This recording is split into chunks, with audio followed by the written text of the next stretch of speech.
Meron na naman po tayong tutorial today. So ang problema po nito, minsan naandar ang motor, minsan hindi. So dinadiagnose po natin kung anong sira. So tinignan ko naman yung buhat sa plug papunta dito sa kanyang dito sa line and then load. So papunta sa load, okay naman siya, pumapalo ng 229. Tapos yung distribution niya papunta sa heater, sa compressor, okay naman, may supply siya. So meaning sa ganun pa lang, tapos yung mga ilaw sa loob gumagana, blower. So itong board na to, wala tong problema.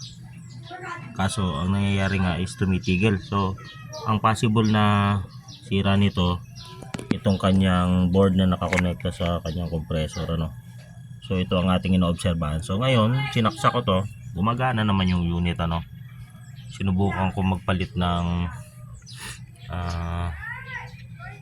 sensor sa man. So ito ang inoobserbahan ko ngayon, itong kanyang board na nakakonekta sa kanyang compressor. So ito nga pala, nakargahan na ng freon. So walang problema sa freon recharging, maganda. Matagal na daw ito nagawa, pero ngayong umaandar na uli yung compressor, ligtas dun sa system reprocess ang problema nito. So ngayon, okay na to, and then umaandar yung compressor, gumagana yung blower sa loob. So ibig sabihin, so far itong unit na to is working well. Pero nga alamin natin is kung anong problema na posible nga inandi dito sa kanyang isang board, So kanina nung binuksan ko to, medyo may konting basa-basa, pinunasan natin. And then ginamitan natin ng ito para matuyo, blower. So ngayon running condition na po siya. Titingnan natin at obserbahan kung saan talaga nagmumula ang problema, So tingnan natin sa loob. Okay guys, kung makikita nyo sa loob, ayan, nag-yellow na, diba? So wala tayong problema sa refrigerant nito, nag-yellow.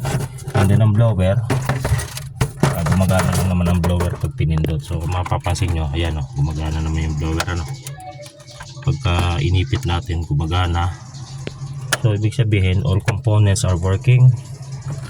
So punta tayo sa baba para makita natin yung ilaw. Okay, so kahit ang ilaw gumagana guys, so ibig sabihin wala talagang major problem to. So ang alamin lang natin kung bakit minsan umaandar, minsan hindi. Right, so ito na, kung mapapakinggan nyo, yan, mainit na yung kanyang mainit. Okay naman siya. Okay, hanggang ngayon obserbahan natin ng mga ilang minuto.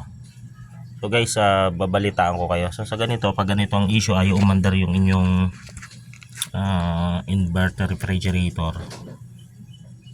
Halimbawa umaandar, tapos pag namatay ayaw na niyang mabuhay, ang una niyong i-check yung sensor doon sa loob ng freezer. Kasi minsan yun lang yung problema. Minsan kumakapit, minsan bumibitaw. So palitan nyo lang yon. So kung na-check nyo na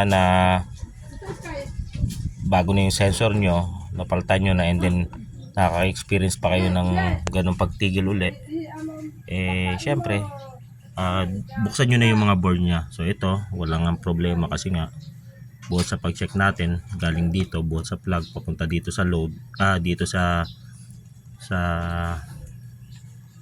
line, and then ito yung load. So dahil nagbato siya ng 220 doon, so ibig sabihin okay ito, so stable to. And then since nadi-distribute naman yung makukuryente ng ayos sa mga blower, sa mga heater, ligtas tayo dito sa blower, sa board na to. So ang possible niyan, kung sakaling tumigil uli, yun na yung kanyang board na nakakonekta sa compressor, siya ang ating i-check sa susunod. So guys, subaybayan nyo lang po, babalitaan ko.